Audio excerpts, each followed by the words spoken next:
I knew I was in trouble the moment the HOA tried to have me arrested for stealing community property on the very lake my grandfather bought in 1947.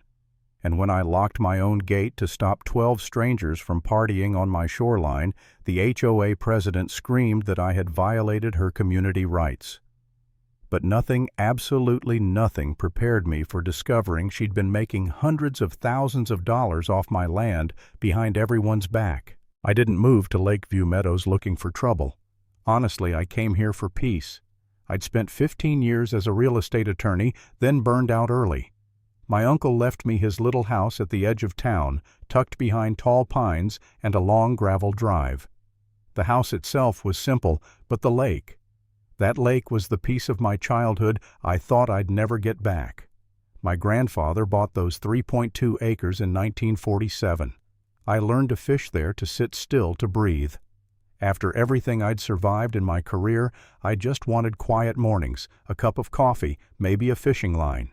But peace wasn't in the cards, not with someone like Karen Morrison in charge of the HOA next door. She introduced herself 3 weeks after I moved in.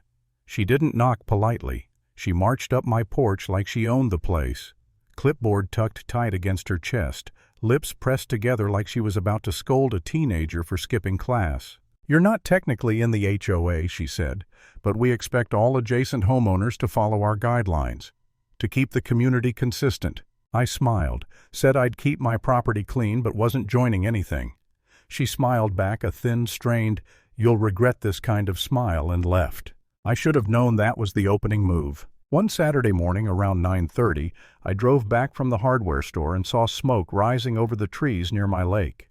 I parked my truck, stepped out, and heard laughter echoing down the slope, the kind of loud, careless laughter people make when they're somewhere they believe they belong. My stomach dropped. I hurried down the hill and stopped short.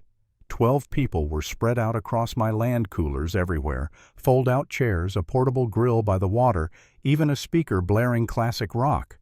And standing dead center like some queen surveying her kingdom was Karen.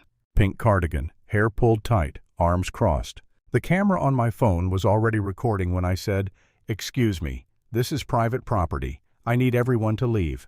Nobody stopped eating. Nobody turned off the music. A few looked at me like I was the intruder.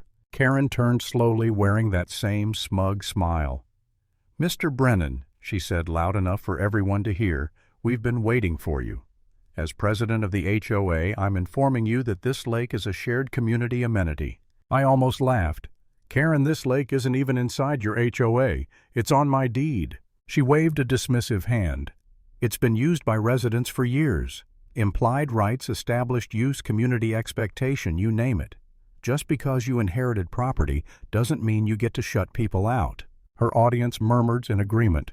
Someone grilling burgers shouted, "Yeah, man, don't be that guy." I held my phone up steady. "Do you have documentation?" Her smile twitched. "I don't need to bring legal files to a cookout." "Then everyone needs to leave," I repeated. She glared at me and dialed 911 right in front of me.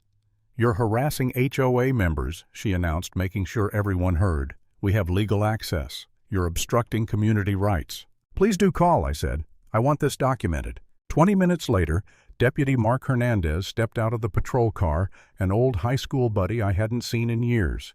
He listened to Karen rant about aggressive behavior and blocking community resources, then turned to me for my side.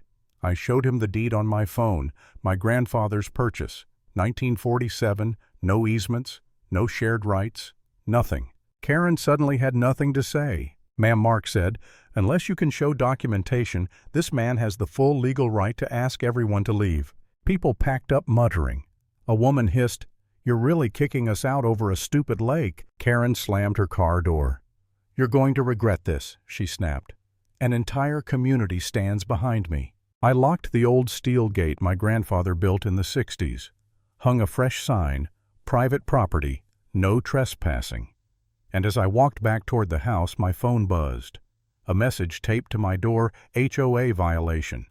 They were accusing me of denying community access rights to property they didn't own. I poured myself coffee and sat on the porch, breathing the cool air coming off the lake. But the whole thing gnawed at me. Why was Karen so sure she had rights? So confident she could win? Why threaten police? Why rally neighbors? That night I called Tom, an old friend and one of the sharpest real estate lawyers I know. Told him everything. He sighed. Karen's the kind who pushes until she breaks someone. I'll pull the county records. The next morning, neighbors slowed their cars to stare at my house. Some even took photos. At the mailbox, Gerald from 2 houses down said, "Look, I won't get involved, but Karen sent an email. Said you threatened families. People are talking." It hit me like a punch. I'd lived there 3 weeks and was already the villain. Back inside, I opened my laptop. If Karen wanted to fight, fine. I'd use the one weapon she wasn't ready for: paper trails. Hours later, I found what I was looking for. 3 years ago, Karen had petitioned the county for easement rights, presented letters from residents claiming they'd always used the lake. She'd tried to make it official. The county denied it flat out unconditionally. Petitioner has failed to demonstrate any legal basis for easement, and she never told anyone. Not the HOA, not her board. No one. Then I found something worse. HOA meeting minutes with budget notes. $15,000 allocated for lake access acquisition, approved solely based on Karen's claims that negotiations with the owner were progressing. My uncle had never negotiated anything. He barely left the house in the last years of his life. My laptop chimed, Tom calling. "Michael," he said, "Karen tried to buy an easement from your uncle 3 years ago, offered him 15 grand. He refused. She took that same amount from HOA funds anyway and told her board everything was moving forward." And something in my chest cracked open. Not fear, clarity. Karen wasn't protecting community rights. She was building something, a scheme. Early the next morning, Tom called again. His voice was tight. "There's more. She's been emailing a developer, Ron Harper. She pitched him on a private fishing club built around exclusive lake access. Membership fees, revenue projections, the works. He put down a deposit." "How much?" Silence. $200,000. I sat there staring at the lake through my window. My grandfather's lake. The place he worked 2 jobs to buy. Karen was selling it piece by piece. Then my phone buzzed. Unknown number. "Back off now or you'll regret it. Last warning." For a moment I wondered if I should back off. Maybe I was making the situation worse. Maybe I should have let them have their stupid cookout.